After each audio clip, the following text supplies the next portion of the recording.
ค่ะสวัสดีค่ะสวัสดีพี่จันค่ะค่ะสวัสดีตอนเช้าค่ะคุณโมแล้วก็สวัสดีทุกคนด้วยค่ะก็วันนี้เราพบกันอีกครั้งต่อเนื่องจาก2ทอล์กก่อนหน้านะคะในหัวข้อเดิมก็คือ Four Nations Lecture นะคะซึ่งของปี 2024 ก็ครั้งนี้เป็นครั้งที่ 3 ซึ่งก็จะเป็นครั้งสุดท้ายสำหรับออนไลน์ทอล์กที่เราจะมาเจอกันซึ่งครั้งถัดไปเนี่ยเราจะเจอกันที่งานสถาปนิกที่ Impact เมืองทองธานีนะคะก็จะขอโปรโมทก่อนล่วงหน้าเลยก็คือครั้งถัดไปเนี่ยก็จะเป็นการเจอกันออนไซต์ทอล์กแล้วซึ่งเราก็จะมีการเชิญ4 Presidents จาก Four Nations นะคะเข้ามาพูดถึงที่มาแล้วก็เป้าประสงค์ของการที่มี Four Nations Group เนี่ยแหละนะคะก็คร่าวๆประมาณนี้ก็วันนี้ดำเนินรายการโดยจอยนะคะศศิชนวรีสวัสดิสวนี Principal Architects ของบริษัท ZIVY Architects ค่ะ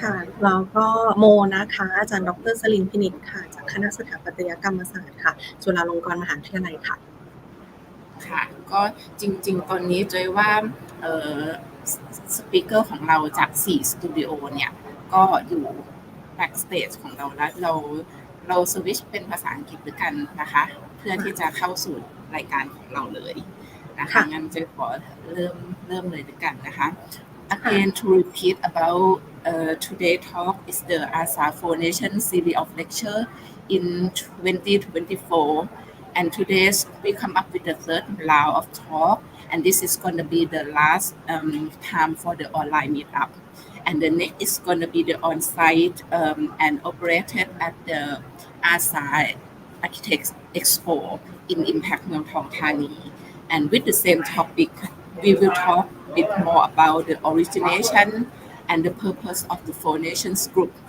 Then I let Kun Mo briefly introduce what is the Four Nations. Yeah, actually, the Four Nation Group is a formal alliance between the professional architectural institutes of 4 countries, comprising of Thailand, Malaysia, Singapore, and Indonesia.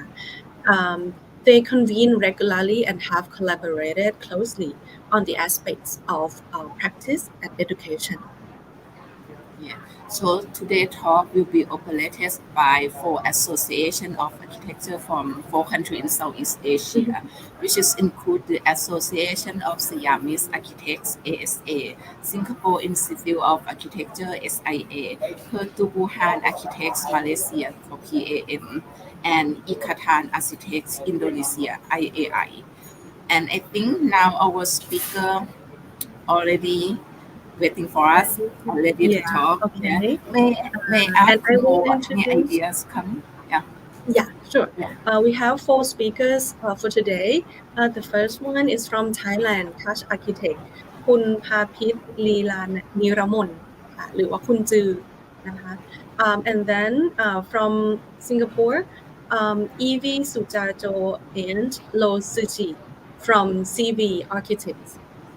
And the third one is Irwan Lubis from BD Studio Indonesia. And the last one, the fourth one is Shyuan Kuee from Kuee Architecture Malaysia. Yeah, just welcome for all of our speakers. Yeah, today we have 4 studios coming to share their own experience about the way of work and how the design thinking process or any of the problem doing on the site working, and also how they deal with the institute or any association in their own country. Pass to our online platform. Welcome in here. Nice to meet you again in here. Yeah, good morning again. So as Thailand is the host, and I think everyone also want to know each other. So I let Nong Zhi let us know about who is Touch. Okay. Hi everyone. Firstly, I'd like to thank you all for having me here today. My name is Parpis Leelaniramol from Thailand, or you can call me Ju. And I am now co-founder and design director at Touch Architect since 2014. And we are a small firm who design a lot of small architectures. And today I'm so excited to share some insights from my recent work in architecture and exchange my thoughts with the other great nations. Okay. Yes, nice for sharing. Yes. And and Yeah. who could And be the then next? Sutjahjo can be the next from ZIVY Architects. Hi. Hello, Evie and Lo. Hi, And yes, we are partners. So we are from ZIVY Architects Singapore. We are both registered architects. Our current practice starts in 2019, and we do currently mainly residential houses. So today we'll be sharing a little bit more about what is the thought process in our design thinking. Yeah, we'll be sharing about 2 projects later. Oh yeah, your studio grow up with the COVID-19. Yes. All right, yeah, nice to have you in here. Okay, and hi, Irwan. Irwan Rubis. How's going? Hi, Irwan. Irwan. Hi. Yeah, how's Hi. going? Got my voice clearly. Yes, very Yeah. clear. Yeah. Hello, my name is Irwan Lubis from BD Studio. Our studio based in North Sumatra, Indonesia. BD Studio was founded in 2015. We've been operating for about 9 years.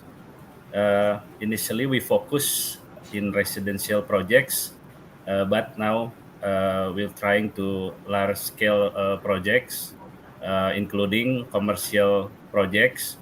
Our team consists 10 architects, including me as a principal. However, for this occasion, I will be set 4 projects about commercial projects. I'm very honored to be here and very exciting to share our process and progress in our studio. That's all. Nice to meet you guys.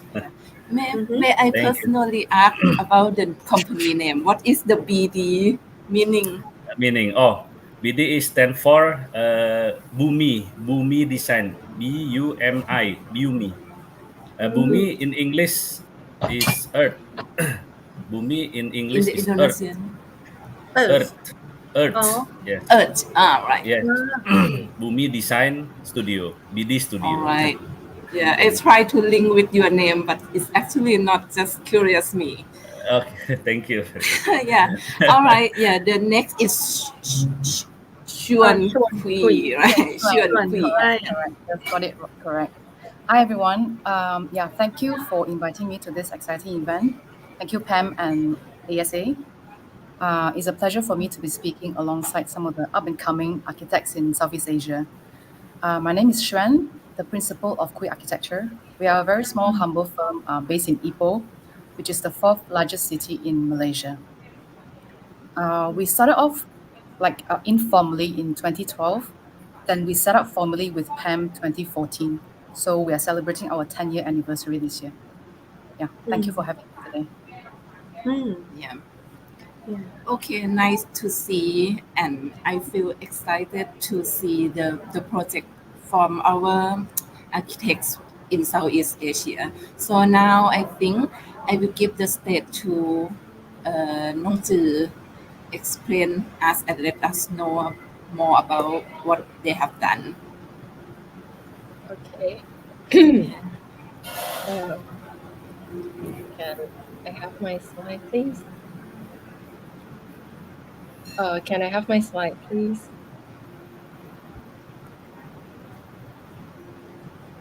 Okay. I wanna. Okay, sorry. Yes. Okay, I would like to introduce my a bit more about my company.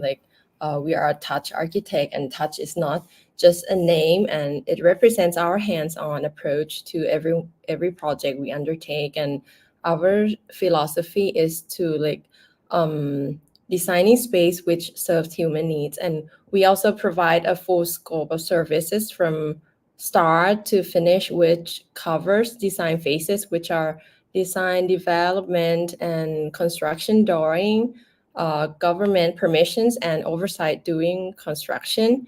And we basically, our project are small architecture, which mainly residential and some small commercial, such as restaurant and cafe. So the thinking process is completely different between these two. Like for residential, it addresses the needs of a specific group, so it should be more comfortable and low maintenance.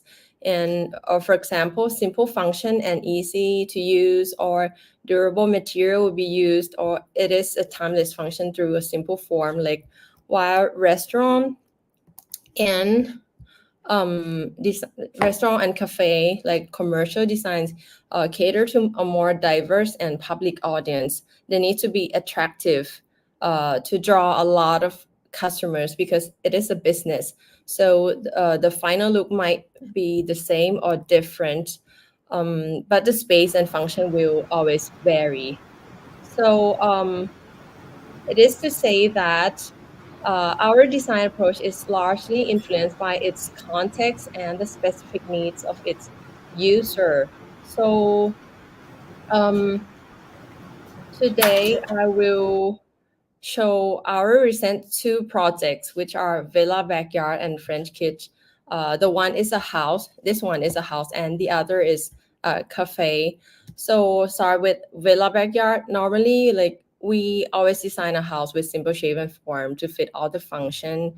But this house does not look simple because it is not an everyday living house, and there is some concern of the context and sustainability. It is not like what we want this shape, but it is needed to be like this. So we start with the site.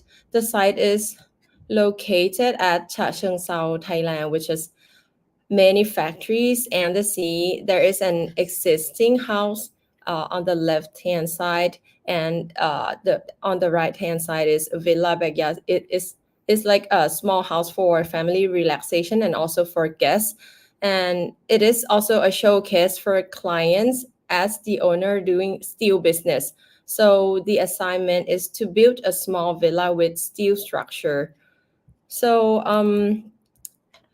and this area also like produce excessive levels of soil salinity, and this man-made pond like this was built to be used as consuming water as well as atmospheric visualization or relaxation.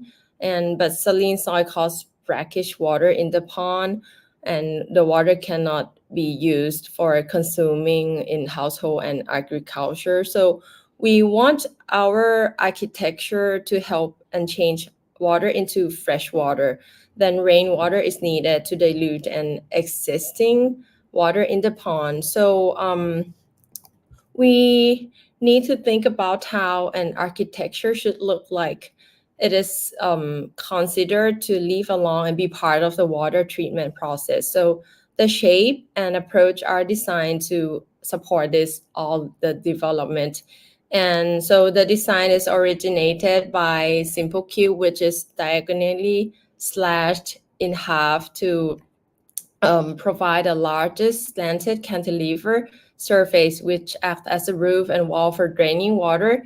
And together with all the function served with a single family residence needed with a small, affordable, and useful house, and like and also sustainability. And this is an open plan living space which is arrangeable to multi-purpose use, as you can see, like such as family gathering here and dinings, like one family gathering and one bedroom, one bathroom, and also an outdoor terrace, like which connects like to both private and semi-public area. So we added some features of roof shape, as you can see in the picture. Like for the water side edge, which is a bedroom here and an outdoor terrace, and it's serrated like subtracted in like to act as a shading elements and gaining hierarchy openness. Like it looks like a staircase shape for the roof edge, and like this, yeah, you can see in the picture. And the highest openness, the highest openness at the entrance terrace is on the first picture. Allows taking sight in standing position, like you have to stand to take a look at outside, while medium openness in the middle picture is for living space, like you have to sit down and you can see the outside. And the lowest openness at the last in the bedroom to allows like panoramic view in while laying down, like you have to laying down to see the view from outside. And also it's for privacy concern too. And this is the highest openness in the living area, and the medium openness too. And also this one is the lowest openness. As you can see, the roof is goes like down through and act as a wall. So for the structure, steel structure with asphalt shingle roof is not only used for quick and easy installation, but it very lightweight and durable for water drainage, but also because of the requirement of the owner, as it should be a steel showcase. So like this, it is all the structure used by steel. And for the material, other material, an aluminum trellis is supplied to the overall wall for heat protection, and it is not only durable, low maintenance, and last longer use material, but also easily to be reused when like for another building, if you don't want this anymore, and you can move all this thing to build another building, because it's a clip lock installation. So another reason is that this facade should block only like sunlight and heat, but not obstruct the view from the outside. And also like another material is steel grating. Steel grating is used for cantilevered outdoor terrace here. Like it allows rains water falls directly to the pond, not similar than like a normal solid floor, as well as to cool the air above the floor from water evaporation from the pond. Yeah, that's all for Villa Backyard. And I'm gonna move to another project, which is French Kitchen. Like the way we design a cafe is completely different from designing a house, because an architecture attraction is needed for commercial building. So first, we need to think about the site, that there is there any restriction or climate concern or surrounding concern or not. So we take a look at the site, and the site is in the city center of Nakhon Ratchasima, northeastern of Thailand, and the land size is approximately 600 square meters, and in and allocated land for rent, and it contains like outdoor market and other detached retails. There's a lot of detached retails around here. And for the site, because of the site is at the corner of the street, so it requires a front attraction from that part. But the problem is that part is very hot and dusty, so we need to cope with this thing. And sorry. So for the next, we should think about the function aspect. So here is a rectangle building shape is formed by following the side shape, because like to reach its fullest potential of area usage by law, like where a minimum of 12 meters long counter, 30 seats, and like 2 meeting rooms are also required from the client. So we need to combine functions together with the site, and because of like long part of the building shape faces the hottest direction, which is west. So it is needed to be a main entrance, but it's a hot side, and but this one, like, it's a node of accessibility. So we need to design a very nice and attractive facade here in this part to attract more people, but to and also have to prevent heat and dust from this side too, like together. So to create an attractive architecture, like we take a look at brand identity of French Kitsch Cafe, like which has a very strong brand, because this is not the first branch, but this is the third branch, so they already have a strong brand. So about brand identity of the French Kitsch, they are specialized in French patisserie and like such as croissant, eclair, gelato, and the owner is a huge fan of French Bulldog too. So it has become to their like brand identity, together with the playful color scheme such as like pink color. So we thought that it is needed to highlight this distinctive feature as part of this architecture. So the main design concept of French Kitsch is like we think about the name, like interpreting its name, which is French and kitsch. And first we go to the French, like the French cathedral, like is taken as a primary reference to our design, where like rhythmic arcs are developed, like where kitsch is like we interpret this word as a perfect of imperfection, like where every imperfect thing can be beautiful, such as like contorted Japanese pottery, a true beauty skin, or unfinished painting, or ripped jeans. And since we got an idea from eating croissant too, and found out that when we cut the croissant, and we see that this is an imperfection arc of French and kitsch. So we integrated all imperfection arc and curved line into every single space, both in like 3D and 2D here, which comes like from croissant sectional cut, while like all the functions are fitted perfectly, which are like 12 meters long counter here, and slow bar here, seating area, service area, and like another upper floor seating area, and 2 meeting rooms on the upper floor too, and the connection space, like double height volume. So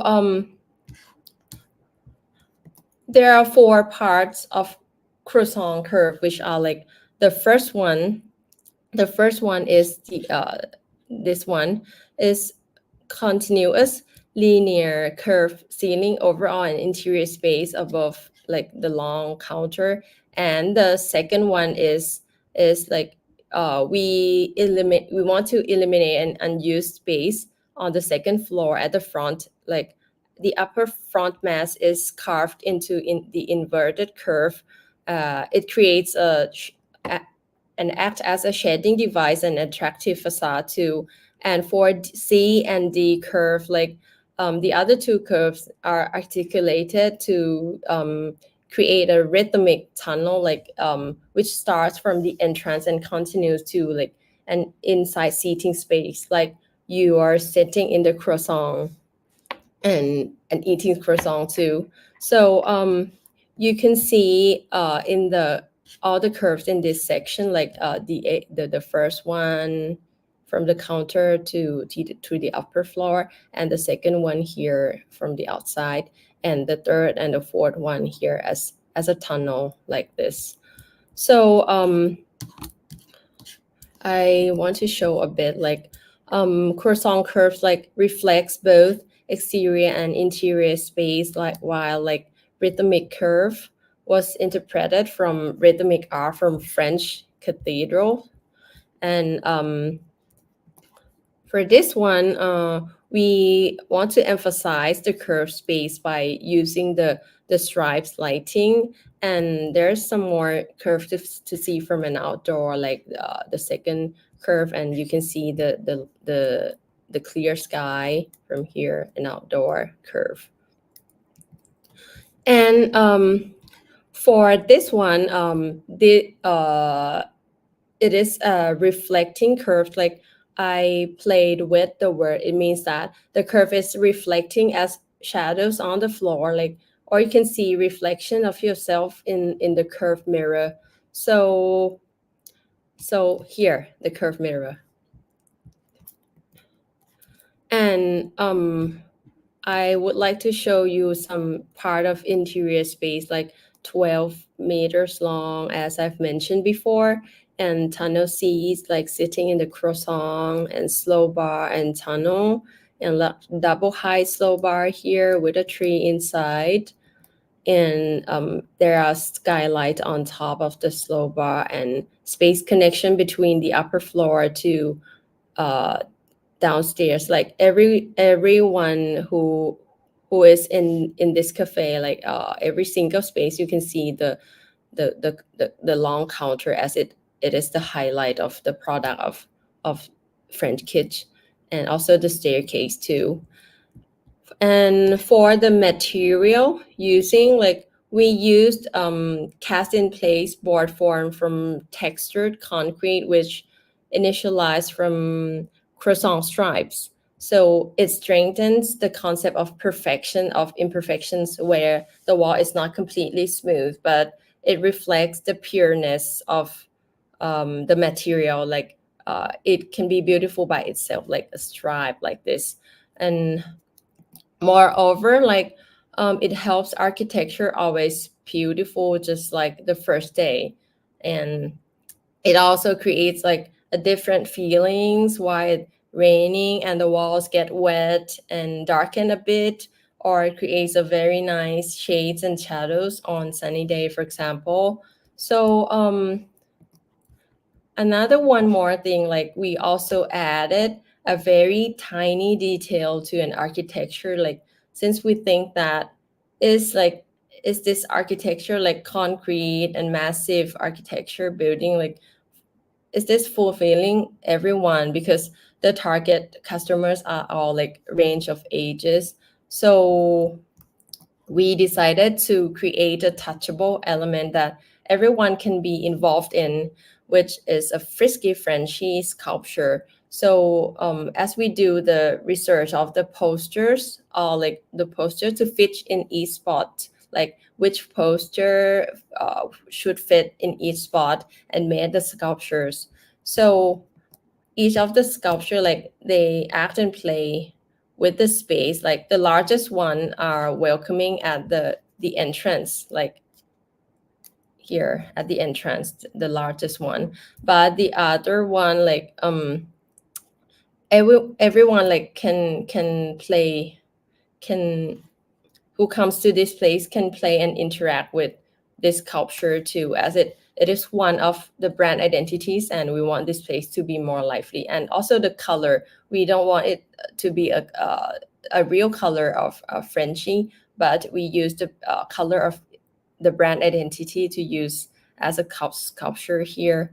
Or even integrated like Frenchy with the toilet signage, like men and women here, like and close the eyes from the logo.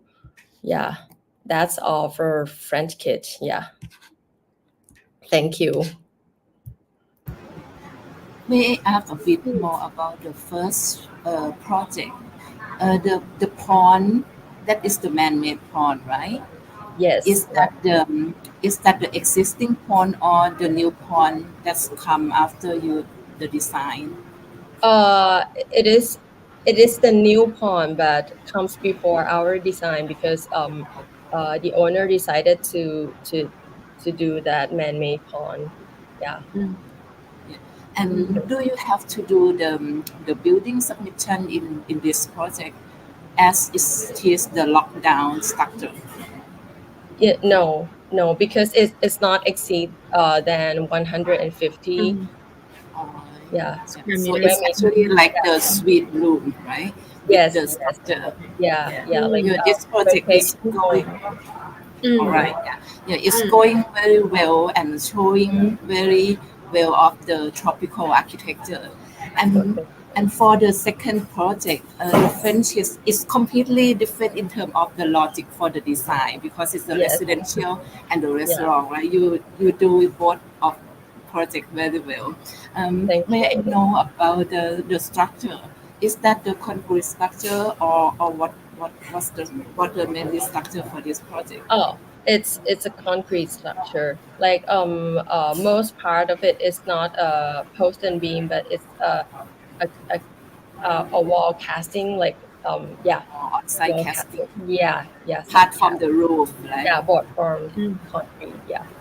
But Yeah, some part of the building, like it's normal post and beam for like a service area. Like mostly of commercial building, like it mostly should be built by like steel structure because of the time. Yeah, the timeline to be open it very fast. But this one is also very fast too. Yeah, very How fast. long for the construction process? Actually, it's not that fast for the commercial building, but the owner like it takes 8 to 10 months. Yeah, it's only 8 to 10 months. Not Yeah, so long. not so long for this kind of structure, but it's quite a little bit long for a commercial building. But the owner uh like it very much and insist to like want this kind of building for their third branch of cafe. So they already negotiate with the landlord and okay for that timeline. So yeah. Yeah, you say 8 months is not that fast. I saw another project where it's the dawn to dusk. How Yeah. how long for the construction for that project when compared with this French kit? Oh, that one is a lot larger than French Kitchen one, but that one is also fast too because it's like more than 400 square meters, and there's a lot of landscape and also like um and the building itself, like there's a lot of brick cladding. It's not a brick, a real brick, yeah, but it's brick cladding. Yeah, So definitely. it takes a lot time for the cladding Laying one. the Yeah. But this one is very fast because like casting the concrete and that's all. Yeah. really. Yeah, all thing we need to pay attention during the construction is all the pipes, like electrical and water pipes should be installed and like do it correctly because we cannot like Yeah, plaster because and it's casting yeah. in the concrete. Yeah. Mm-hmm. All right, yeah, to don't spend too much time. Very interesting. Okay, and let's yeah, go Thank you to let's so move much. to the next. second one. Yes. Hi, for the second talk is from ZIVY Architects, Singapore. Hello. Hello.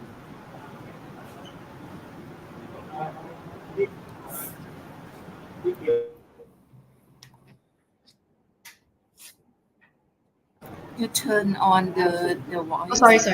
Can we have a slide, please? Yeah, great.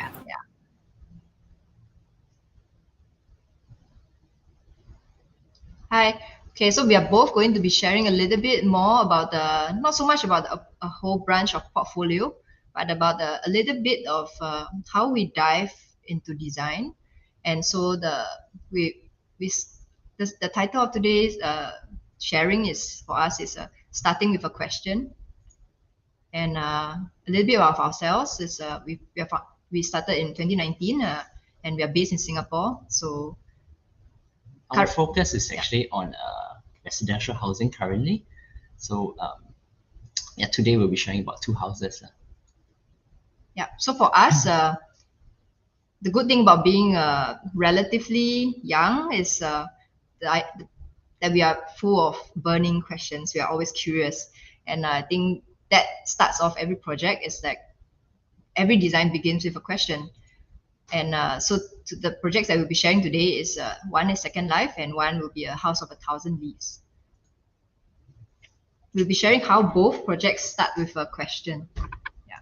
So for the first project, Second Life, the main question that we had was, can you build a new house within a given budget?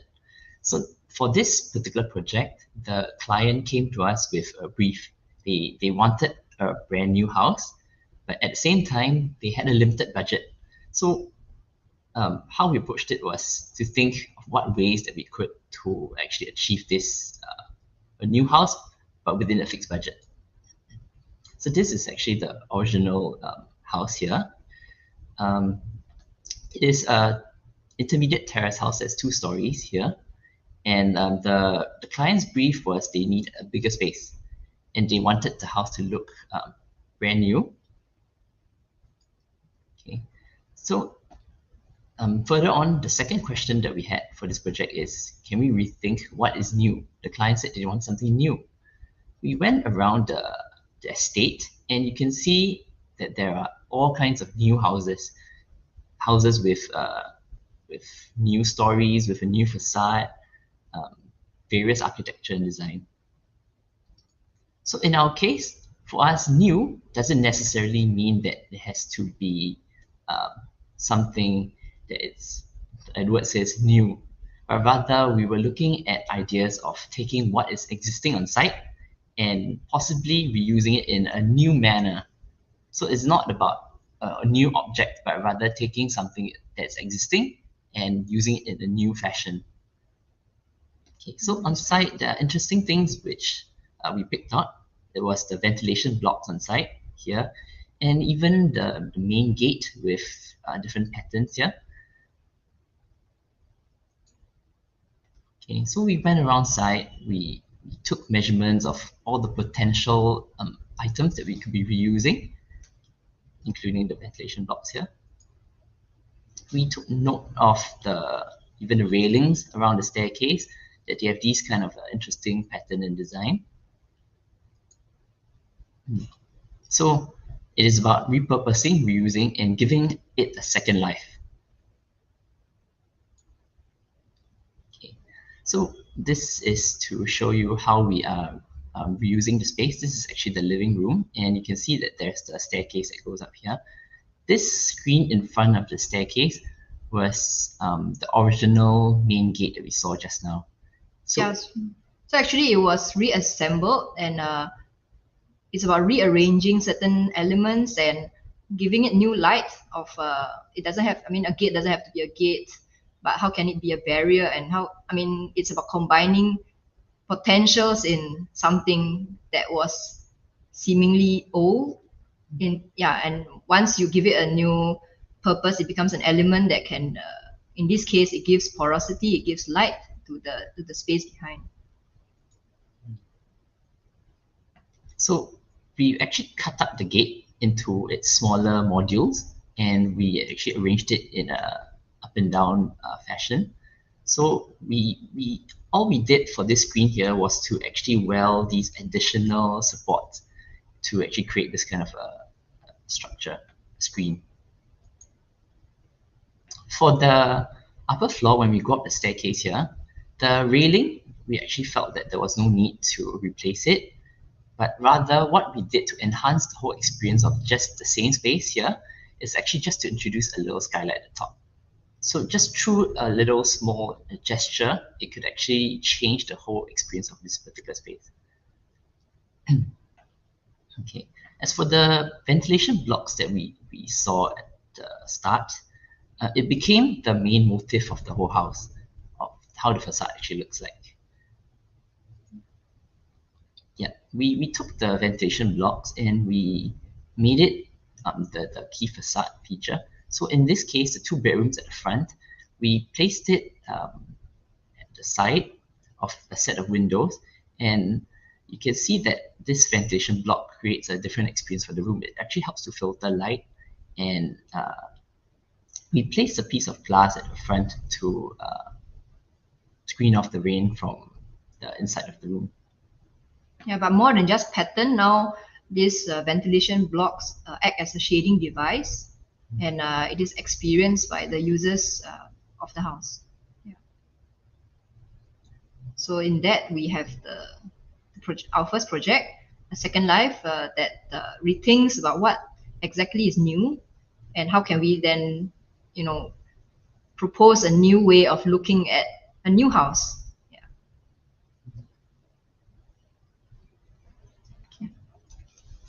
The second question is the other project that starts with a client's question of, can you build a multi-generational home? And so the idea was that the owner actually is an elderly couple, and they wanted to live together with their 2 sons who are of marriageable age. So the question that we ask ourselves is, what does it mean to live together with your family members for many, many years to come, right? Knowing that your son is going to have their own families, so that in a way we are going to have many families living together. So we took a look and we rethink, and like, what does it mean to layer the spaces if we have the house has limits of 4 stories. So if we were to simply stack the different living spaces as 4, we are going to have very good privacy for each one, because they are going to have their own levels. But at the same time, they're going to be, the limitations is that the interaction between family units is going to be reduced, assuming that the rate is the staircase that connects. So there's going to be just purely apartment level kind of house. And so the second model that we look at is how in a multi-generational home, usually people adopt a wing-like approach where you segregate it by giving them separate living spaces. And in this case, you do encourage a certain kind of interaction, but in a way, the privacy is reduced.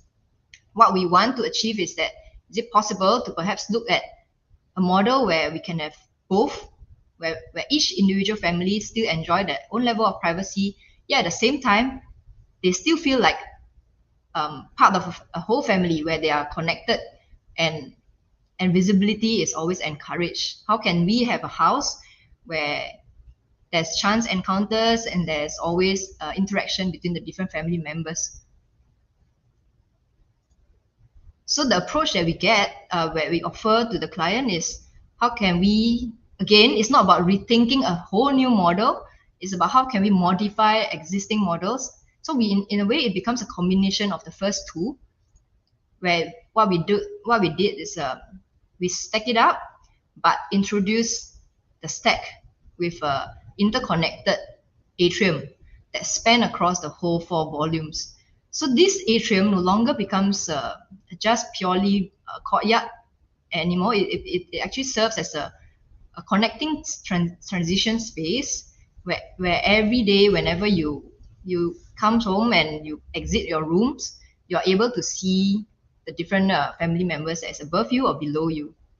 And how this is achieved, it's actually through a use of a very porous atrium.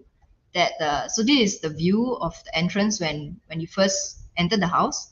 You have this 4 story quadruple volume open space actually, and we pair it with the choice of a porous material, which is a stainless steel flooring for the corridor and the staircase itself.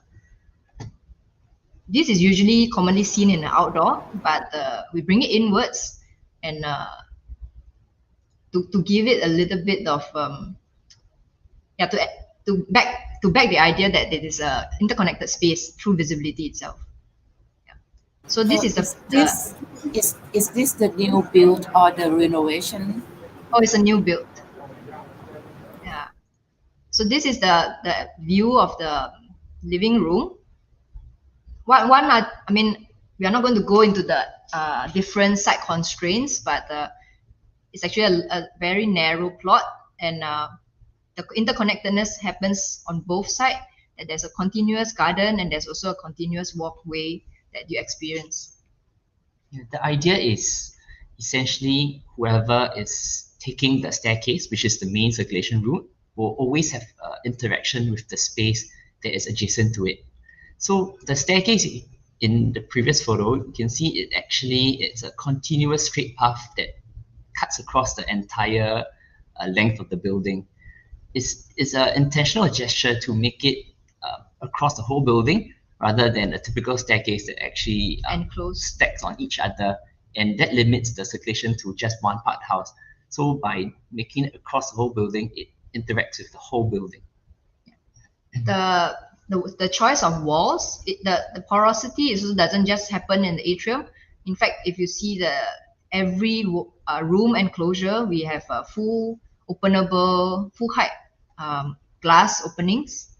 So in a way, the interior space doesn't really feel like it's an enclosed room-like structure. And this is the view from the second story. There's always this visibility, a layered experience, whether or not you are able to see above or whatever you're seeing below you. Yeah. So the mother can be looking at, can be saying hello to the son, and the son likewise the same. So this is also the view from one of the upper stories, where the walls actually really open up. And actually what happened is that in the day, the owners actually open it fully to have a cross natural ventilation, and that is the experience of that we are trying to also offer in the house. Yeah. This is another view of the corridor. That what this image is trying to say is, actually, if you see at the very back, the backdrop of this, there's a pixelated screen wall. The facade itself is porous to also allow this whole house to be naturally ventilated, and we wanted to push the idea of what does it mean to live in the tropics? Can we have a private space, a private house that allows you to really open up and experience, the outdoors are taken in. And at the top level, we have a family room that doubles as a tea room, which, this is one of the client's hobby, and this is where they gather as a family to interact and appreciate the slow moments in life. Yeah, this is another view of the the extension of the family room that overlooks the view outside.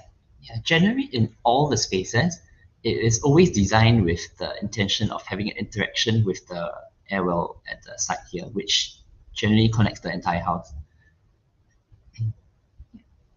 I think the next one, we will show you a short video of the experience of the house itself. Can we have the video, please?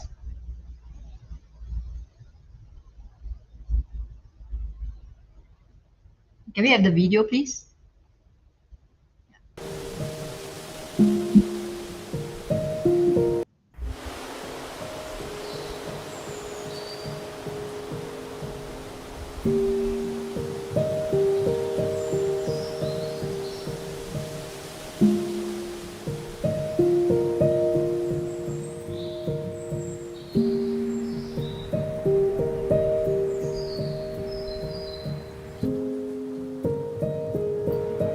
During the video running, may I ask for the total width of the building? 9 meters.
can we go back to the slides? Just a quick conclusion. So in that, we have two projects that contrast between how do we deal with, even regardless of scale, whether or not it's a renovation, reconstruction, or whether or not it's a new erection, we approach it with the same idea of Asking questions. how first. can we approach using a question, and how can design then starts, even though it starts with a question, no matter how small, the dream can be big, and design can still offer a solution. Yeah, with that we end our presentation. Thank you. Thank you. Yeah, I think Thank you so much. It's another clever way to create the natural light for such a long and narrow building. So instead of you create the view from the back and front, which is hard to get the view and the natural light. So you lost the sideway for the space that can be the value of the project. One little question about the element for the first project. So you use the old material, right? Is Yes. the old material, or is is the new one that create the old language, or you use the old one from the existing building? Existing. All right, so it's very hard to maintain that. Yeah, correct. So even at the start of the construction, the very first thing we had to tell the contractor was to extract out all the elements that we're going to use and to keep it one side. We had to take extra care to hack the ventilation blocks and to cut out the screens and It's all the element has their own story. Yeah, and it's really nice for the environment by reusing the material, the old material. Yeah, I really love the concept, and I really admire your design technique to enhance the natural ventilation and also the natural lights. That's really great idea. Yeah. Thank you. Okay, shall we move to the next? Yes. For the third one from Indonesia, hi, Irwan Lubis from BD Studio. Hello. Okay, can I go to the slide? Yeah. Okay, I extend my gratitude to the committee and friends from 4 countries who gave generously share their experience practicing as architects. It's truly an honor for me to showcase our works. Today I am presenting 4 projects that amplify the design process and progress with experience over past 9 years. Okay, here's a photo of BD Studio teams, which comprises a core group 10 individuals along with several prospective architects or interns. Every year, we welcome students eager to learn and gain practical experience through internship in our studio, typically accepting 3 until 4 individuals annually. And welcome to our studio 5's a small kind of architectural studio. We are located in the Medan. Medan is in the North Sumatra province of Indonesia. This is the daily activity in our studio, from cracking jokes and brewing coffee together like a family to diving up into deep, meaningful discussion. Okay, this is our way how to build a caring and uber creative one among our team. Okay. For us, client are more than just a client.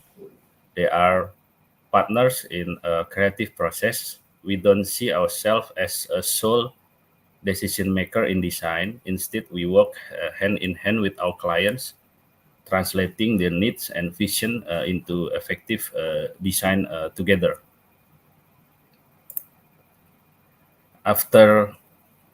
Apart from our design work in studio, We also regularly visit or oversee the construction process of our projects to ensure everything runs smoothly. We are all about hands-on involvement, often engaging in extensive discussion with contractors and applicators on site, of course, to address any issue that may arise during construction. And this is our studio life. We understand that studio life can sometimes hit a creative roadblock or a stuck moment. So we need a spark of inspiration. When that happens, we have a standing tradition with the team to recharge in our nature and foster a sense of camaraderie. If every now and then the venture out to the mountains, to the beach, or feel the the vibe of the forest and etc. And this is the we try something new. We doing Are like you really working? yes, we have a little bit break from our routine daily activity. Uh, we like horseback riding, even if someone of us are totally beginners and a bit awkward in the saddle. But you know what? Those little adventure are exactly what keep us feeling alive and always fresh. Okay, this is our design approach and method. We always look things from the simple perspective. We see the context, people, place, social, culture. We look at potential like a nature, space, technicalities, and how to respond the nature limitation that that often a client brings, like needs, budget, timeline, skill, and uh, what tackling these three aspects: context, potential, and limitation. We embrace a comprehensive design approach, adapting a holistic mindset to ensure true result in impeccable details, precision execution, and naturally the cultivating of creative design within those constraints. All right, let's see our first project. We call it Sasada Coffee. This is a cozy coffee shop nestled in center of the Medan city. We are diving into renovation of existing building to breathe a new life into this space.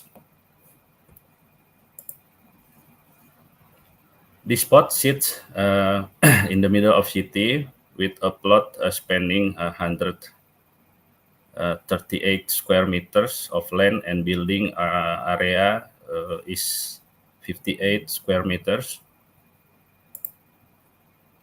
As I mentioned earlier, we often take a project that come with their fair share of limitation, spanning different project contexts like land condition, budget constraint, and time limitation. For this specific project, we thoroughly surveyed the potential to make the most out of the existing condition. Consider factor like presence of trees, neckboard structure, and possibility of repurposing existing building.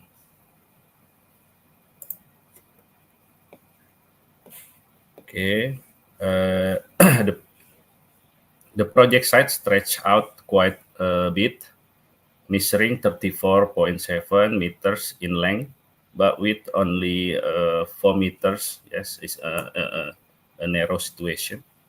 The original structure was a modest house with an extensive front yard spanning about 14 meters, followed by a 3 and then there's a terrace, then a 12.5 meters interior space, and leaving the rest in for the backyard garden.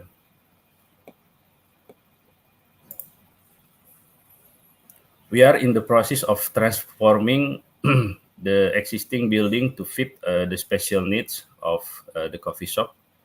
We are envisioning this our repurposing the front yard space for outdoor seating and converting the indoor house area into a coffee shop, bar, and kitchen zone. Okay, this is the original house that has had a gable roof oriented front and back, but we decide to change it into a gable roof oriented to the left and right side. This acceleration allow us to maximize the interior space without altering the building structure. So we only change the orientation to make the space volume bigger.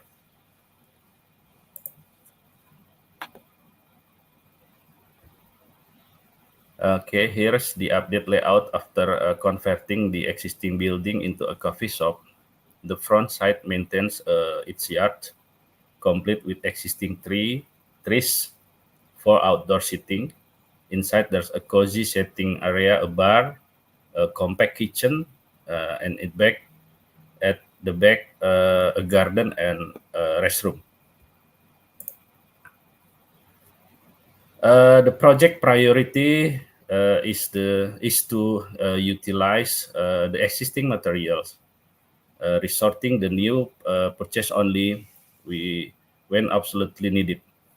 We are preserving the metal and transparent roof as well as the wood rafters, while giving the walls fresh coat of paint to spur up the appearance. Additionally, new elements look like roofing structure for facade accent, ceiling materials, and crucial electrical plumbing installation have been introduced. For the restroom, we've sourced a new ceramic tiles and add a touch of something new. Okay, this is the comparison between before and after a condition. We recognize that limitation present an opportunity rather than just a setback. We believe that scale of project doesn't always something significant physical alteration, but sometimes it's simply about optimizing the existing natural potential. The image at the top is showcase the pre-renovation condition, while those at the bottom capture is the post-renovation situation. The existing trees remain a focal point, complemented by additional plant to enhance their allure. Here how reframe the backyard with a lush greenery into the interior space before and after renovation. Despite the same land width, we increased the volume by altering roof orientation that I mentioned before, ensuring a comfortable environment even during peak visitors times. So the picture before and after.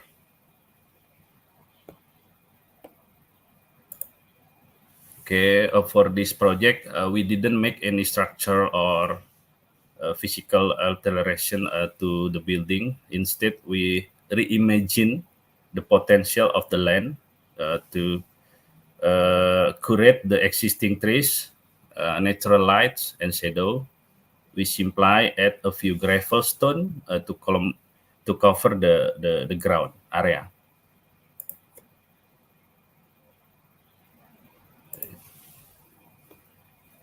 This is the terrace, serve a cozy spot for guests to enjoy their cafe while engaging with others.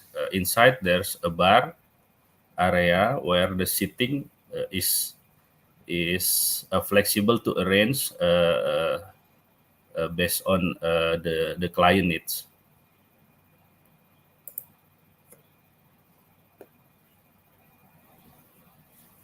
Despite the modest size, guests can enjoy a cozy and intimate atmosphere. The interior space is compact, allowing every visitor to engage with the barista while awaiting their coffee. The interplay of light and shadow, courtesy of sunlight, acts as a natural embrace that shifts with the time of the day and external weather condition. Okay, this is the second project I'm about to present in another coffee shop situated on the outskirts of town, far from the town. Being away from the city has its perk. It boasts fresh air and good views and peace away from the traffic noise. The project goes by the name Kopi Sio. Sio in a local term that translate is shading, a shadow. Sio is shadow.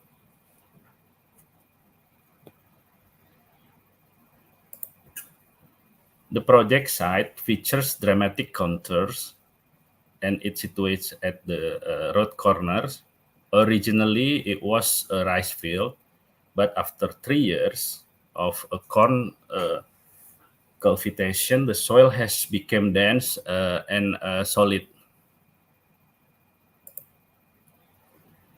Initially, the client aimed to flatten the 2,800 meters square land using the cut and fill method. However, we suggest reserving the natural elevation variation in the site contours, hoping to save both cost and time in the process. Next, we endeavor to develop a spatial program and zoning strategy to efficiently harness the existing contours, transforming them into zone essentially for the coffee shop requirements. We commence organizing the entrance or access zones, parking area, main building, and ancillary structure like a music stage, prayer room, and restroom. The sloping land contour towards the back enable us to design a building that appears as one floor at the front and 2 floors at the back, leveraging the land level difference of over 2 meters.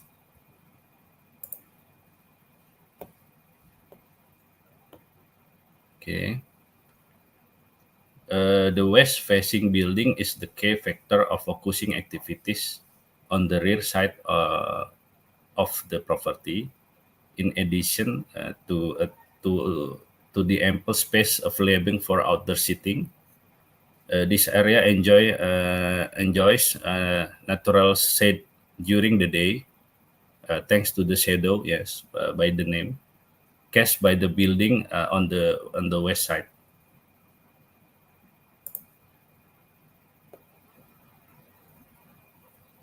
We split our main building into to create a central void, enabling air and light to penetrate deep into the structure.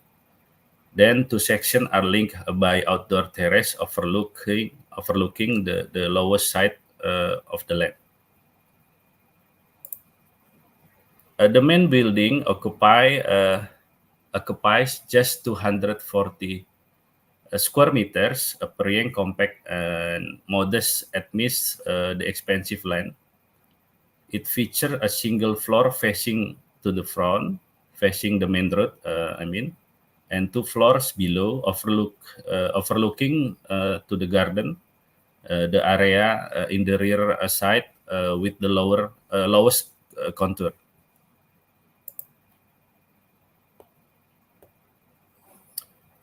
Okay, approximately this is how the building's proportion compares to the predominantly green area of the land. The access, the lower lying terrains at the back, stairs, and ramp can be used. Okay. Sorry. So this is how the building proportion look when placed on the side. It's not overly large. We opt for a single. We choose a single color materials, mostly white, to establish an identity and contrast again the last green surroundings. We use UPVC materials for both roof and walls.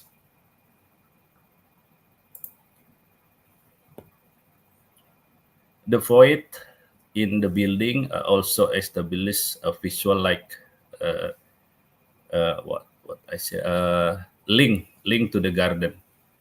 Positioned on the west side, the garden enjoys shade from the main building around 1 p.m. o'clock in Indonesia, ensuring visitor confirm in the outer area. Here's the evening view with the ramp bridging the gap between varying land elevation. The rooms are crafted from a varied elevation of existing contours, highlighting private area while maintaining a visual connectivity.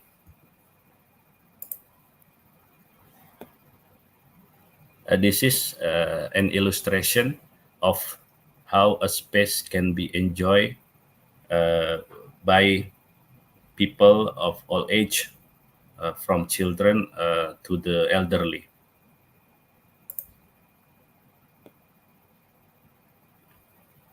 The existing contours, which we maintain to be comfort and suitable, serve as a communal space for the public.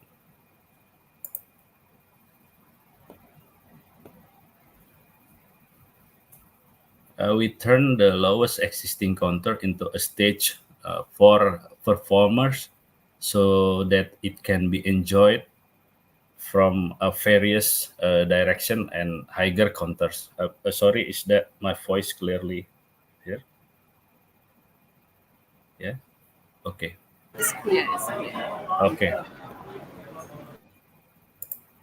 The next slide is about a simple step we take when addressing context is to make it the main attraction without having be dramatic or a massive put some structures. Okay, this is the building embodies a simple identity that seamlessly integrated with the natures. Okay, the celebration of public space is showcased in a format that seamlessly integrated with the nature while also boosting the economy aspects. Okay, this is the picture before and after we doing design.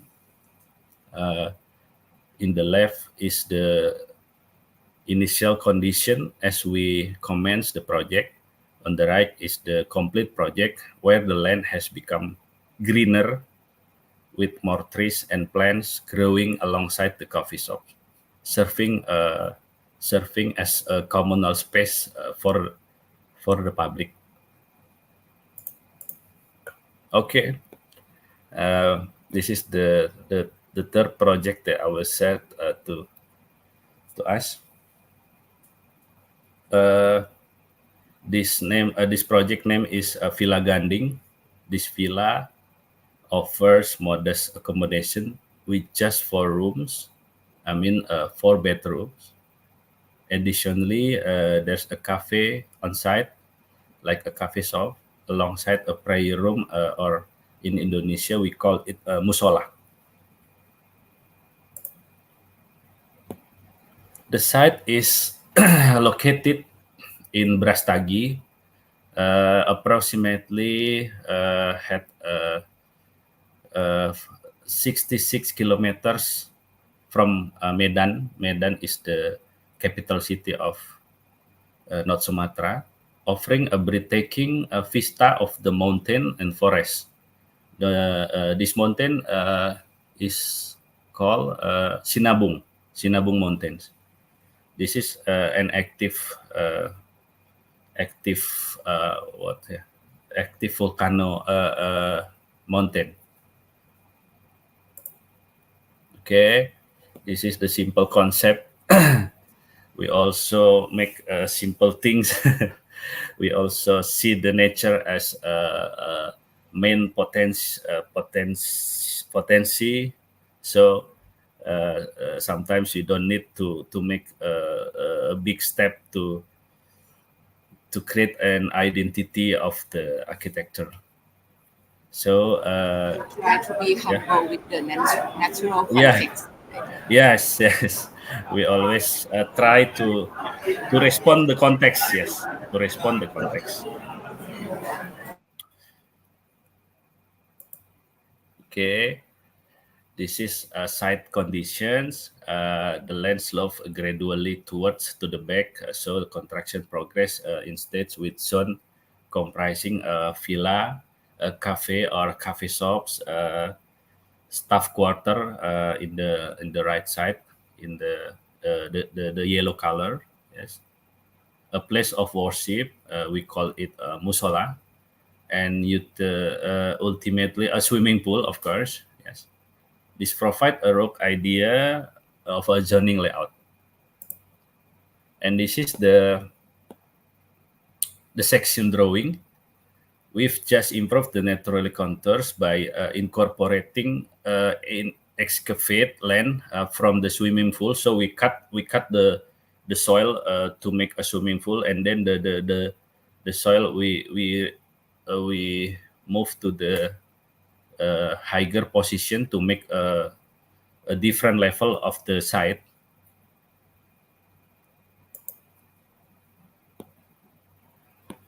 Okay, with a design that respond tropical climate, including pitch roof models and spacious or large door and windows to maximize natural lights penetrate, and rain water is directly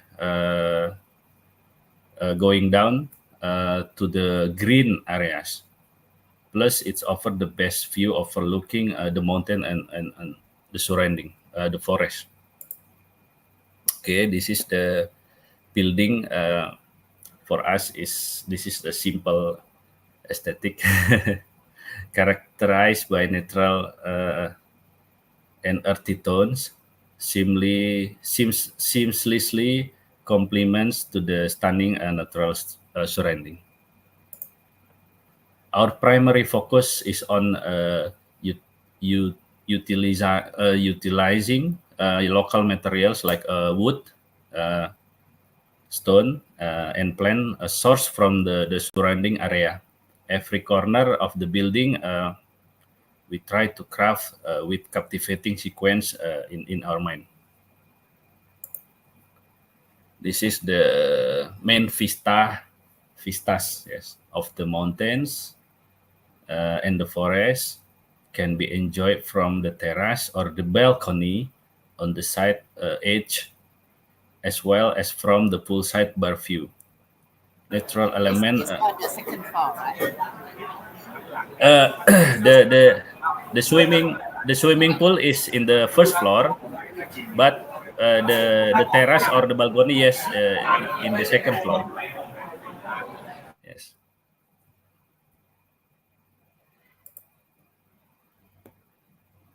Okay, the left photo captures the view from the second balcony, but to the other side, yeah, overlooking the lavender flower garden, which serve as the villa attraction and identity. On the right, you will find a cozy interior moods achieved through the use of wood, yes, local wood, and export concrete materials. This is the communal area, comprises a versatile dining and a living space, enabling the villa to accommodate up to 30 guests for a rental. Each outdoor and indoor area features captivating scenery enhanced by natural elements, fresh air, dynamic light play, and dramatic shadow, ensuring a stay at the villa is far from a dull or a boring situation. Okay, upon entering the villa, you will find a spacious kitchen and dining area featuring a void that extends to the second floor, enhance the feeling of the can I say openness. Okay, this is the facade, the back facade. Natural material that are exposed to weather condition like rain and heat tend to change their texture and color over time. Like the first presentation from Miss that come from Thailand. The material is sometimes getting dark when the rain hits the texture and when sunlight, the materials become lighter.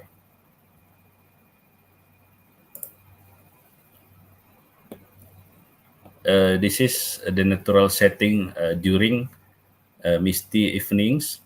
The exposed building material seamlessly integrated with the misty, cool, and cozy ambience that guests can enjoy during their stay at the villa. Okay, this is the last the last project that I will share to us. This marks our final presentation for this ASA lecture, introducing our project Nusantara Healing and Chill, we name it, nestled in the far from the town, about 44 kilometers from the Medan city. The building design embrace element of local culture, reimagined in a contemporary format.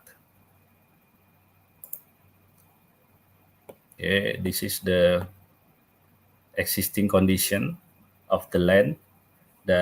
As we surveyed by us, its location, yes, I have said before, approximately 44 kilometers from the city of Medan. Okay, the land boasts contour terrain, complete with retaining walls to fully erected by the owner. Okay, capitalizing on the site inherent potential. We strive to harness natural resource like elevation, forests, rivers, fresh air, cool temperatures, and sunlight. Our goal is to streamline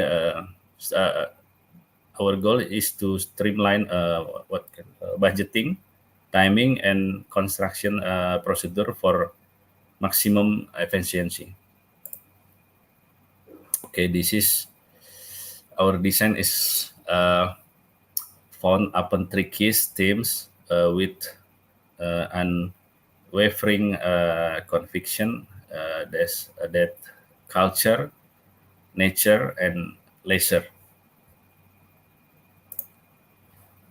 From the culture perspective, we incorporate three traditional elements, which is ragadayang. Ragadayang is a traditional karo basket made from woven rattan materials.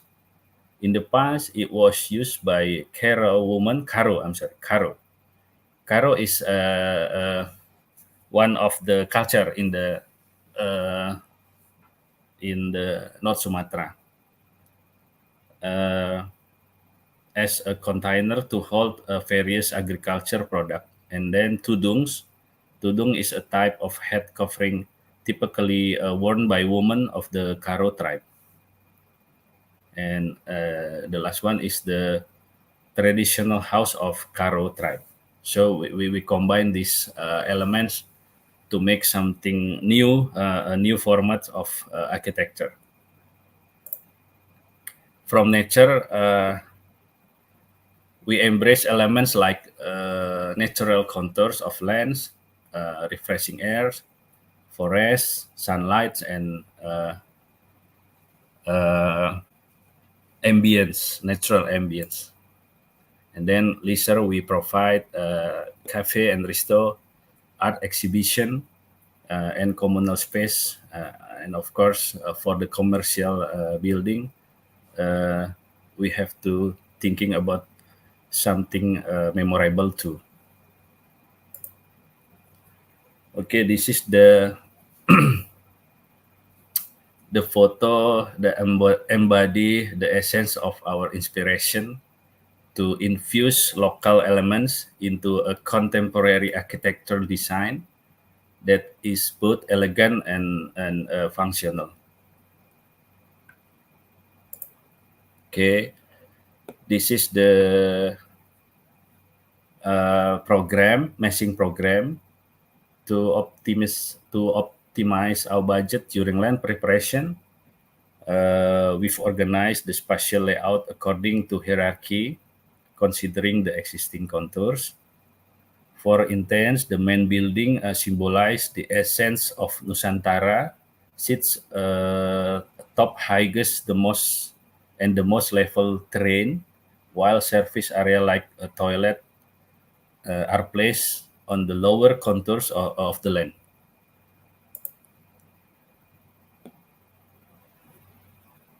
Responding to the uneven terrain of the site, we embrace a multi-mesh concept, ensuring each building occupies an appropriate contour. Connecting each building mesh are using ramps or stairs seamlessly interlinked.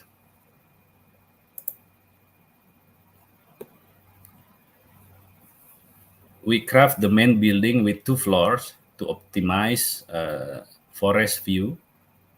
The roof of the structure is raised in a box like a safe, remind of traditional basket carrying on top a head.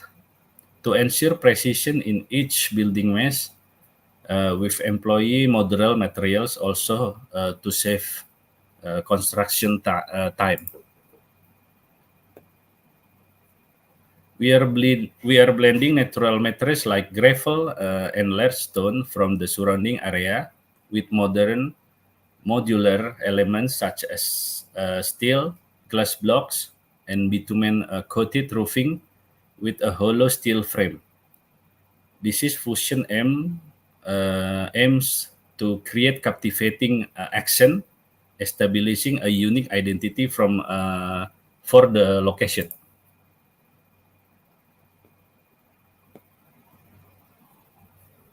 Given the high rainfall and humidity in this area, we opted for predominantly modern materials. This choice to ensure greater resilience to the weather change, especially this building is a semi-outdoor space.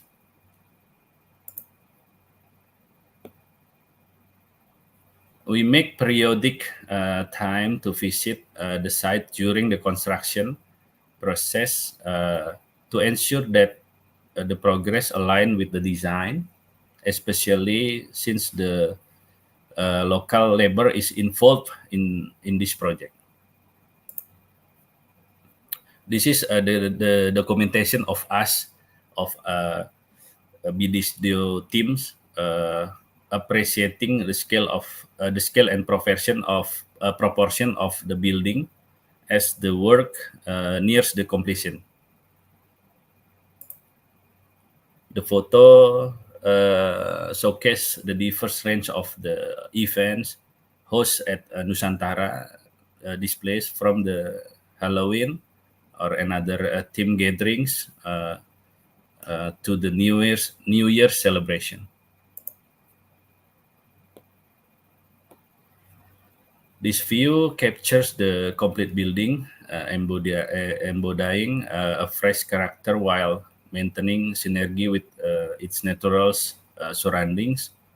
Its inclusive design welcomes public visits with accessible ramps and stairs, facilitating comfortable navigation of the varying contours. Transparent materials and semi-outdoor concept ensure the panoramic view from every angle of this building. The integration of river source gravel alongside modern element like glass block and slick steel structure creates a harmonious blend of natural and contemporary materials. These are popular sequence visitors often use to capture memorable moments at Nusantara. The natural variation in contour height provide an unique allure, allowing visitors to experience the site's natural terrain without the need for flattening the site at all. This photo showcases the three separate buildings connected by the bridge, offering visitors access to explore up to the second floor. Okay, this is the last slide of our presentation. This concludes our presentation. Despite our limitation, we aim to see nature as well of potential.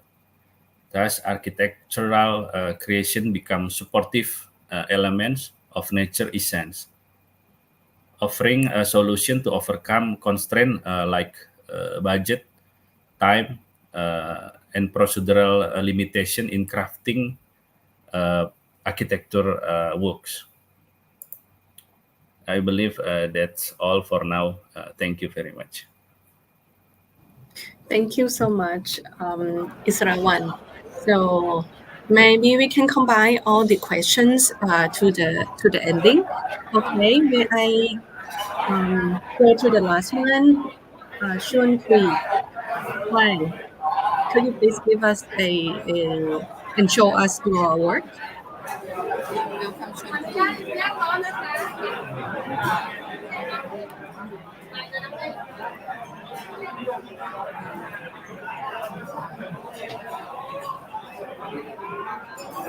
Can you see my slides? Can you see my slides? Oh, not yet. It's coming. Yes, Okay. yes, it's work. Yeah. Okay, sure. Hi, everyone. Again, my name is Shyuan. I'm the principal of a small practice in Malaysia called Kuee Architecture.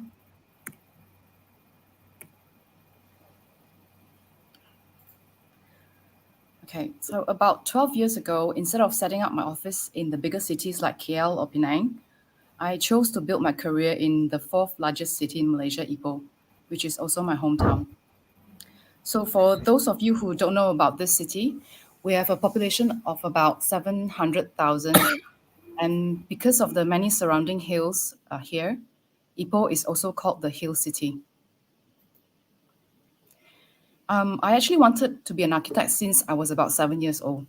So after my A-levels, I went to the UK. I spent 3 years at Sheffield University and then 2 years at UCL Bartlett studying architecture.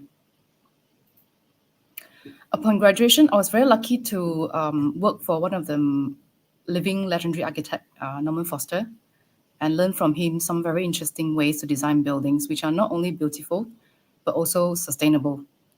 But working for the star architect also meant that I was up for some challenges. So these were some of the interesting buildings that I worked on during my time there. One of it is the UAE Pavilion at Shanghai Expo 2010. I was based in Shanghai at that time. Then I worked on the Zayed Museum in Abu Dhabi. All are sustainable buildings, which look very impressive at the same time. So that was my background. After 10 years working in the UK, one day I thought that it's time to come home. So I decided to come back to Malaysia. So coming back, I actually didn't know anyone. I didn't have any connection. So when I asked my seniors, they were saying that, oh, if you want people to actually have trust in you, you have to build your own house. So I gathered all my savings from the UK. I built my own house, literally started from zero. And I used a material which was quite trendy at that time in the year 2012. It was quite new, off-form concrete. I tested with ordinary plywood formwork and then combined the concrete massing with simple white walls. It's a very simple building, but it was quite pleasing and it kind of stood out in the neighborhood. I started to get passerbys who actually knock on my doors asking who designed the building, why it never got plastered. It's just exposed concrete. So I got a lot of inquiries from there. Then we actually got some clients who wanted to do small bungalows, small housing schemes, one after another. So the first few years was about exploring with residential buildings. Then came year 2018. A few years after I set up my practice, I got a very important client who actually wanted an event place, which is called the Galaxa Event Place. And this project led us to our very first PAM Award in 2010. So he wanted a wedding hall of a glass house. Instead of a white usual wedding hall, he wanted black. So we kind of combined the two ideas and came up with black diamond.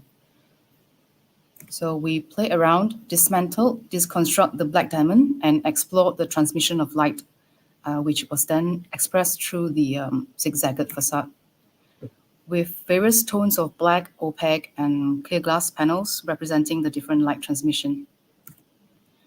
During the design process, we made several physical models and a one-to-one mock-up at the glass factory to test out the effect and structural integrity of the zigzagged forms. So this is the end result. We had the low E glass facing the west, slanted facade for self-shading, and a very thick roof insulation to actually stop the heat from coming in. So as a result, the temperature within the building was cut down about 3 to 4 degrees during a hot day. There's also LED lighting throughout and rainwater harvesting for landscape irrigation. Photo showing the main entrance, the floating platform for exchanging vows, the drop-off area, the interior views of the wedding hall at various settings. And during the opening ceremony, we had our Sultan Perak with us on the day. Okay, The second project which I would like to show is hospital project, which we have used metal as the facade. It's actually a small project because it only involved the facade design. So this is a renovation and rebranding exercise for Pantai Hospital Ipoh. Again, we received an award from PAM in the year 2021. This is the original building built about 30 years ago. The CEO wanted a new identity for the hospital with a modern, sleek facade, which actually accentuate the presence of the hospital. Situated at the busy junction in Ipoh.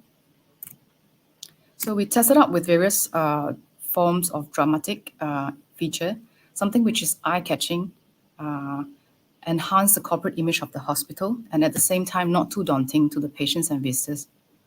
We did some color psychology exercises, and we selected blue tone because it is the corporate color of Pantai Hospital, and it's in terms of the qualities, it also represents relaxation, serenity, and loyalty. So we came up with a mock-up, and it was approved by the hospital. Then this was the end product. The background color we remain as white, clean and simple, to blend in with the existing walls and not to distract too much of the traffic's attention. The number of aluminum strips were maximized at the east and west to block out as much sunlight as possible into the building. These are the comments from the awards jury. We also believe that greenery would help with the patient's healing process, and we have viewing boxes which are carved out to allow patients to have external views to the greenery. The plants chosen was self-sustaining and watered with automatic irrigation system. So these are the views looking at the plants to reduce anxiety and pain among the patients. Next project is a government project that we work on. It's a renovation to the existing municipal building for Ipoh City Council. We've combined metal and glass for this exercise. The building was again built about 30 years ago, and due to serious water leakage and heat with a large number of glass on the west side, the leaders at the council decided that it was time to revamp the building. We did a series of exercise, and this is the result that we came up. We proposed to have 50% of the facade covered with insulated aluminum panels to block at least half the light in the building. The glass panels with correct U value were selected to fulfill OTTV calculation. So this was about a few weeks ago. We had just reviewed the one-to-one mock-up, and the construction is currently going on site. I'm just going to show this GIF instead of a video.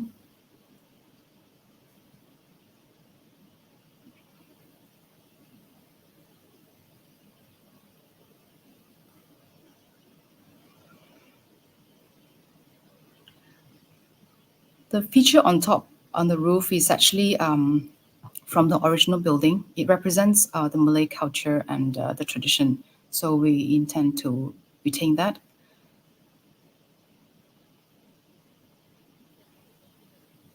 And at night, the building will be lit up with our Perak state color, which is golden yellow.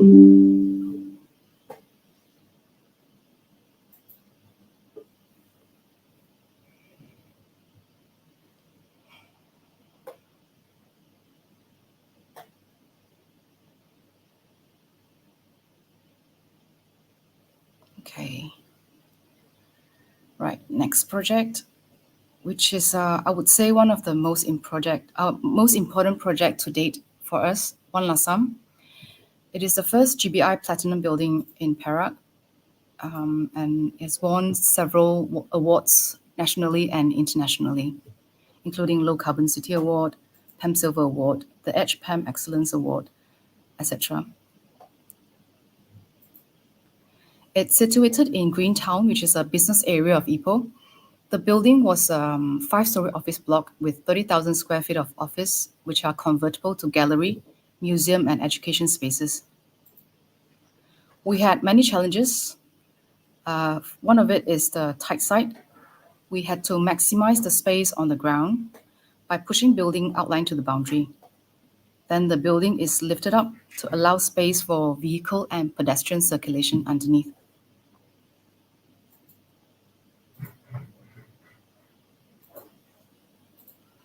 Then the client was asking for a floating box concept. So we tested out with different versions and finally settled with a box effect. And the dramatic floating boxes were lifted up and supported by a symbolic letter V to resonate with the V-shaped site and the V-shape of the balustrades. Another challenge that we had is the army camp next door. They required us to have some kind of design to prevent direct view to their camp. So we came up with this specially designed louvers to allow daylight in the building, but blocking the 90 degrees view out to their site. Another requirement was to prevent any access to the rooftop except for service purposes. This is to prevent any possible threat from the people standing on the roof level.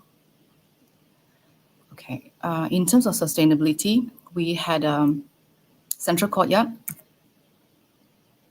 to allow for cross and stack ventilation throughout, which is made possible with the narco windows installed all around the building. So in a cool day, maybe air conditioning is not required. All common areas such as the corridors are open with natural ventilation. And again, with the central courtyard, we're able to bring in daylight to all areas of the office spaces. This is also made possible with the shallow floor plates of the office. Okay, one of the concepts that we had is a box massing structure, which is acting as a heat barrier to the sites facing east and west. There's a huge cavity in between the walls, which blocks sunlight and heat from these two sides. And combining with the thick insulation on the roof, we're able to control the temperature within the building. Materiality, we kept it to bare minimal, exposed bricks, exposed concretes, without a single drip of paint is used in the entire building. There's renewable energy in the form of 40 kilowatt peak on the solar panels, which is enough for the entire building usage. So although initially designed as an office, the client wanted to allow some part of the building to be used as gallery and museum to display the history of the company and history of Ipoh as a tin mining town. So as you walk around, you will see all these display and artifacts from the past. Some of the spaces are also available for rental for free if you're an NGO. There's also building management system displayed for people to understand how a green building works with the real energy and water usage. There's also notices all around encourage people to be more green and sustainable. This is an office building where you can see greenery almost any angle that you look at. Summary of points that we got for Green Building Index, which is 87 out of 100 to achieve platinum rating. We also achieved 8 categories in United Nations Sustainable Development Goals. And we did a 6-month post-occupation survey and found that 100% of the users are very happy with the temperature, air ventilation, air quality, and lighting within the building. So the team was very pleased to have delivered a building which the people in Ipoh are generally very proud of. So these are, because of the time limit, I just want to quickly show our projects currently on site. A hotel, a Mercedes-Benz showroom in Penang, a Perak Chinese Assembly Hall, a platinum warehouse, and a crematorium. And this is our humble team. We started off as a small team. In 10 years' time, we are now 16 of us, and we truly enjoy working together. So thank you very much. Thank you very much. Thank you so much, Kuee. It's a amazing work, especially for the last one with the green building. I really appreciate that, all the technology and all the design technique that you comply with the building. And I have a short question related to that. since you said that the solar PV panel is generated for 40 kilowatt hour per square meter and it cover all the energy usage, right? So can we call your building is a net zero building? We don't have a benchmark or any guidelines for net zero during that time.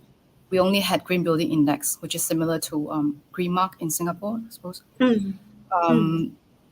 As a platinum rated building, it has the highest possible achievable marks already, but it doesn't really convert directly to net zero.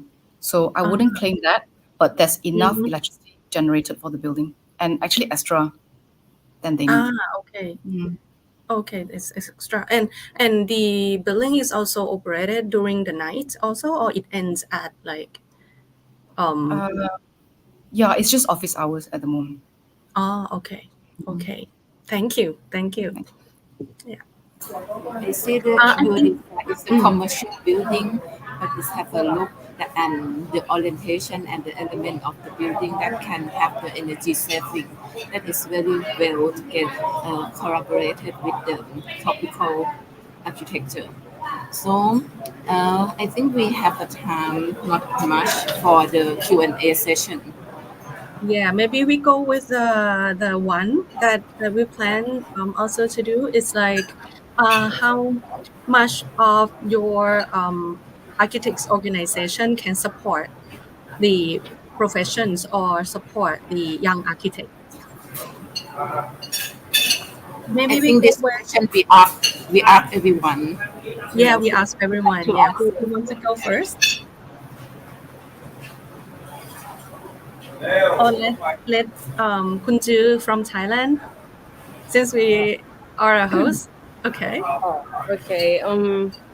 How the How the institute can support the young architects in your own country. How ASA can support ASA. Yeah.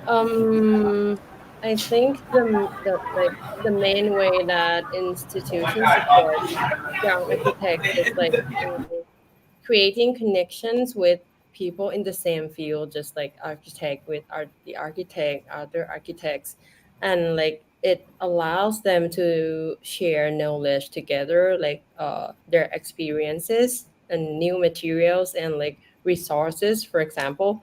Like, and I think it's also helps in promoting and increasing recognition of their work. Like there's a like online platform or like a magazine or something. Like, yeah, I think institution helps us a lot in that way. Okay. Yeah, thank you. Can we go to the next one also? Maybe from Singapore, ZIVY Architects. How about in Singapore? In Singapore, do you need any more support for the institute? Yeah, so actually our Singapore Institute of Architects, in the past 2-3 years, they instituted this program called the mentorship program, where they actually arrange for people in the working industry to mentor with students in the various institutions here, in the universities and polytechnics. So I would say that actually reaching out to students before they even enter the industry is actually a great way to already start this support for young architects, because they are taught and guided along by people who are in the profession itself, and they already start to have an understanding of what the working world is like and how it could actually apply to the school. So I think initiatives like these, which reach out to the not even actually architects yet, but architecture students, it's already a way of supporting young architects when they come out into the working industry. All right. And you need any more? Like some suggestions for the organization? Because I think we all open our own company, right? Is there any, the guideline or any suggestion for the Institute of Architecture to share experience about opening the small SME design company? I think for myself, I'm thinking that to open the company for an architect, it need a lot of knowledge, not only for the design part, but about the company management and how to deal with another institute, not only architectural institute. I just want to share with you guys that any kind of this help from the association interactive with the young architects in your own country or not? Yes, actually, the institute they also recently came out with all these frameworks that explain like what goes into architectural services. These matrices and explanations that helps you to actually understand the full scope of what architecture firm actually does. So because I think before you start your own firm, probably the idea of what running a firm is about the interesting aspects of the design, all that. But I agree with you. There are actually a lot of other aspects to it, managing finances, your Yeah, also about the project management, administration supervision. work. Yeah. They are coming out with all these rubrics for us to understand better of what the field does. So I actually appreciate all this stuff that Institute is already doing. May I jump to Shyuan because you said that you moved directly from the UK and open your own company in Malaysia. So it's very starting for your own business. How you start doing this or any information to deal with the client or deal with also about Local the organization, right? yeah Yeah. Yeah, first of all, I was a chartered architect in the UK, but when I came back, we have to start from zero again. We have to do the exam, get familiarized with the regulations locally. So it will be a good start to get connected with local established architects. I was very lucky to actually have some tutors with me to go through all the regulations and whenever I have any problems, I'll just call them up and they'll give me guidance. So that's a very important way to get yourself started in a brand new country. For me, it was a brand new country. And in terms of supporting young architects, I think the institute should actually organize some like road shows or talks to the general public, because I think people think that architects are difficult to deal with, or we are expensive, or we are snobbish. So I think it would be good to actually connect us with the general public to let them understand what we're doing, to allow conversation to flow between us and the general public, so that we will appear to be more approachable, and they will understand more about what we do in the society and how we can contribute. Thank you so much. Okay, let's go for the last one. Irwan, please. What about your Okay. answer? Well, the regulation about practice of architects in Indonesia has been officially published, providing young architects with structured programs to become professional architects. So to support the development of young architects, numerous of trainings, programs, course, seminars, and workshop are provided and conducted by our institution. Moreover, our institution, which is Ikatan Arsitek Indonesia, also offer protection to both architects and clients. If the architect is licensed and fulfill the obligation as per regulation that set by the institution. So the institution protect us and the client if there's any problem with the contract maybe, or with the I don't know, with the process of the design. So our institution protect us. All right, thank you. Thank you. Thank you so much.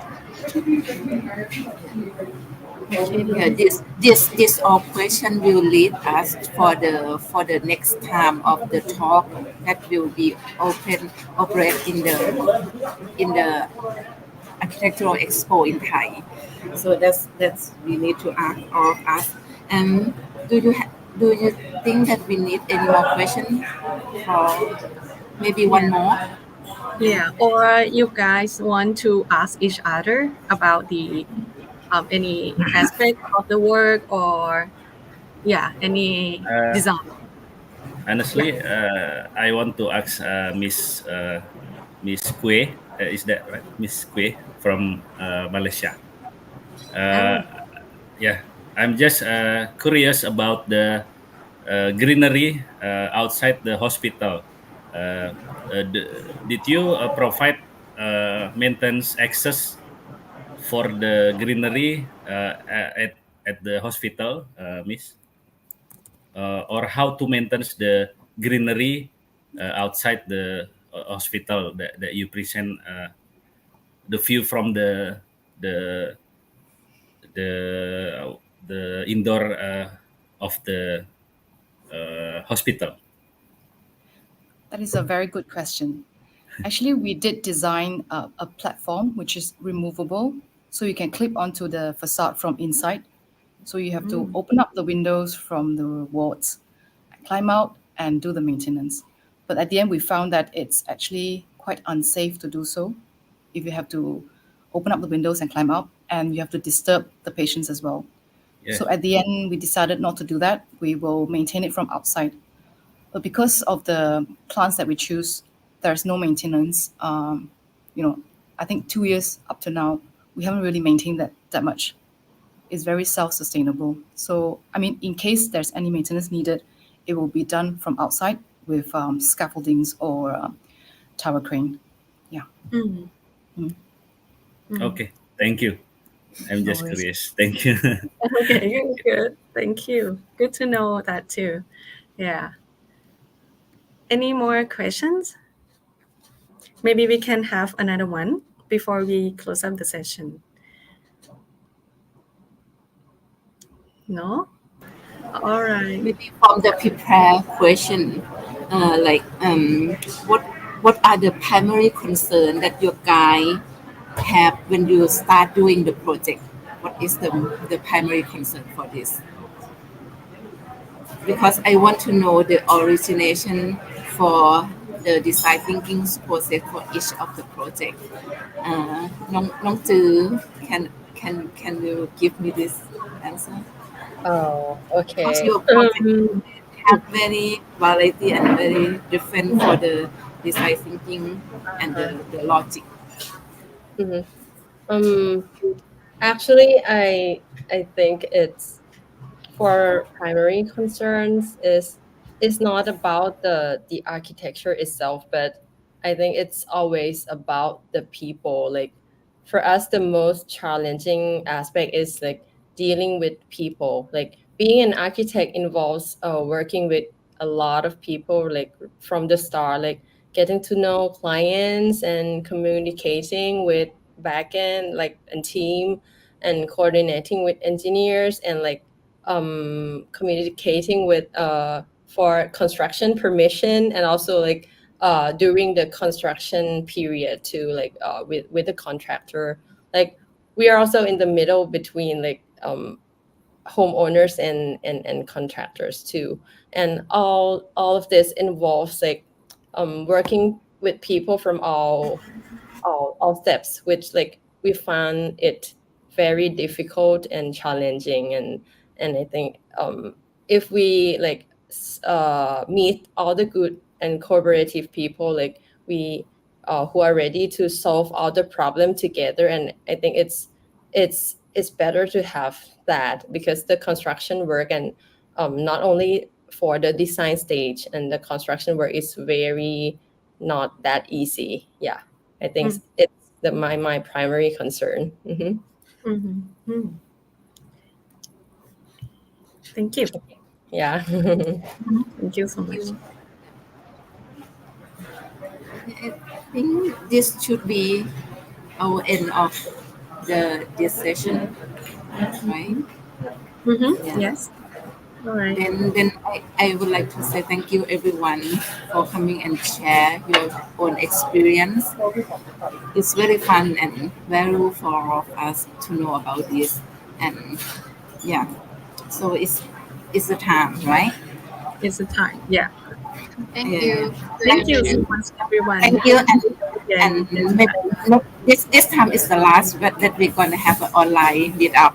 So the next time it will be operated in the ASA Architectural Expo, and hope to see you guys over there. Okay. Have a Okay, good day. thank you. Have a nice Thank you weekend, very much. everyone. Thank you very much. Bye. You. สวัสดีค่ะ สวัสดีค่ะ You สวัส again. ดีค่ะ Sorry. Sorry, do we have a group photo? Have we taken? Yeah, we can. That's good. Yeah, I think we should. Um,